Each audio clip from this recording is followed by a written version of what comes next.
vais reprendre à la base. J'arrive en 98, à débarquant de ma petite Picardie, de mon petit village de Picard de 700 habitants, capitale de la mode et du monde occidental, Paris. Je débarque en 98 à Jambouin, je fais des détections et puis un an plus tard, je suis champion de France Réchelle avec une équipe de malades, avec les Pierre Rabadan, les Mathieu Blin, les Mathieu Glavani, les Jérémy Foissac, les Salim Tebani, les Toffer, les Rodolphe, les Nico Fleuve. J'aimerais tous te les citer parce que c'était une aventure extraordinaire. Les mecs avaient perdu un seul match dans l'année contre le Racing, l'ennemi public numéro 1 à l'époque. Et puis je fais quart de finale, demi-finale et finale. Je suis surclassé, on gagne cette finale, on est champion olympique. On se casse des glaçons sur la tronche pendant 3 semaines et 3 semaines plus tard, je signe mon premier contrat pro avec Magazzini à Énergie, alors que 2 ans plus tôt, j'enlevais des betteraves montées dans les champs pour m'acheter un casque de mobilette. Et la machine est lancée. J'ai comme entraîneur Bernard Laporte et je joue avec Diego Dominguez, avec Franck Combat, avec Dominici. Et c'était énorme. Et c'est vrai qu'on n'avait pas l'impact de la notoriété en fait que le Stade Français commençait à développer dans les clubs à l'extérieur, parce qu'à Paris, le seul endroit où on était connu, c'était dans le Marais pour les calendriers. Et tu faisais un mauvais match le week-end, le lundi, bah, la boulangère te prenait pas la tête parce que tu avais loupé un 4 moi j'ai jamais su en faire un.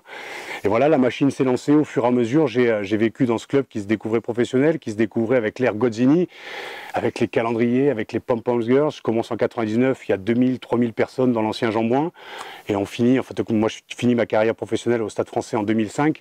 On remplit 3 Parcs des Princes, avec ma famille dans les tribunes, avec 45 000 spectateurs acquis à la cause du stade.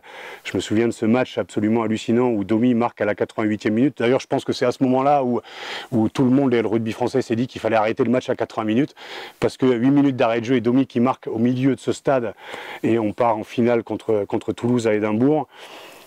C'est un souvenir qui est très marquant, mais en fait qui raconte un peu toute l'histoire et toute la folle épopée entre 98 et 2005. Tu avais les anciens, les Réchelles qui avaient été hyper bien intégrés, et puis l'arrivée au fur et à mesure en fait des mecs comme Jérôme Fiol, comme Rémi Martin, comme Ben Auguste, comme Nani Corletto, comme Pichotte, comme Juan Hernandez, Jean-Martin Hernandez, quoi. T'as des mecs qui débarquent comme ça de nulle part, et on a réussi en fait à créer l'histoire dont on est, nous anciens en tout cas, encore nostalgique aujourd'hui, parce que c'était extraordinaire. On s'entraînait à 6 km, tout le monde en France pensait qu'au Stade Français on touchait 10 fois plus qu'ailleurs, alors que pas du tout.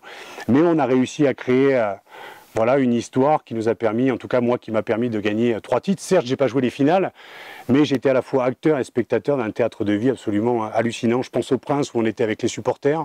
J'ai raconté le Parc des Princes. J'ai pas joué en rose, mais toute cette révolution, en fait, on ne se rendait pas compte un peu de l'impact du Stade Français sur le rugby, et surtout le rugby qui se découvrait professionnel. Donc c'est une aventure qui accroche et qui attache. Et quand j'en discute encore avec les anciens aujourd'hui, on est tous dans cette nostalgie, voire cette mélancolie d'une aventure extraordinaire où c'était énorme. Aujourd'hui, j'ai aucun regret sur ce que j'ai pu vivre à Paris parce que c'était énorme.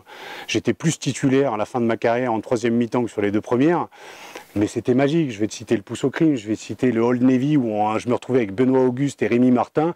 On discutait avec un mec qui s'appelait René, qui avait 85 ans, qui était avec sa bouteille de gin à 7 h du matin, qui nous racontait la guerre. On sortait d'un match devant 10 000 personnes.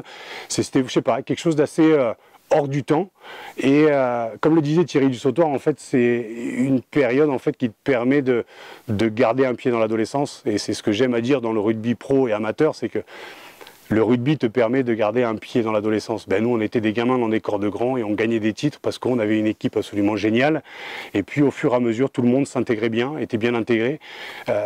Tout le monde au Stade Français, je pense à Mike James, je pense à Peter De Villiers, enfin, tous ces mecs venus de l'extérieur et des pays extérieurs faisaient l'effort en plus de parler français. Et tu avais surtout un mec au milieu, qui s'appelle Max Grosini, qui nous réunissait en début d'année et qui disait, voilà, il y a 2 portes. La première porte, on va la prendre tous ensemble pour être champion de France ou champion d'Europe, et champion d'Europe. Et puis la deuxième, c'est si vous voulez pas suivre ces objectifs, vous pouvez sortir.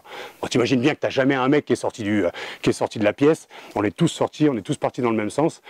Et on a gagné des titres extraordinaires avec une équipe de malades qui, au fur et à mesure, arrivait à se renforcer grâce au casting de Max, qui n'allait pas chercher obligatoirement les meilleurs individuellement, mais des mecs revanchards, des mecs un peu beaux aussi, parce qu'il y a les calendriers quand même derrière. Mais voilà, tout ça fait que le Stade Français, c'est une aventure extraordinaire, et encore aujourd'hui, il y a cette saveur que Thomas Lombard, avec qui j'ai fait les 400 coups, a envie de remettre au goût du jour, garder un petit peu, je dirais, l'histoire des anciens, et qu'elle soit perdurée avec l'équipe actuelle. Il faut redorer le blason, ça se passe par des victoires certes sur le terrain, et puis tout ce qui est mis en place aussi autour par Thomas, comme on le dit, le respect des anciens. Nous, on est invités à tous les matchs, donc ça fait plaisir. On voit les sponsors, on voit les supporters, ça fait plaisir à tout le monde. Ça nous fait plaisir aussi d'être reconnus par rapport à ce qu'on a vécu avec ce club. Et donc aujourd'hui, il y a tous les ingrédients pour réussir. Maintenant, voilà, le retour de Gonzalo Quesada aussi, je pense, va faire du bien. Il faut recréer une osmose, une philosophie. Et les mecs ont toutes les cartes en main aujourd'hui sur le terrain pour gagner. En tout cas, on est, nous, anciens, je pense, les premiers supporters des joueurs actuels. Carrément, grave.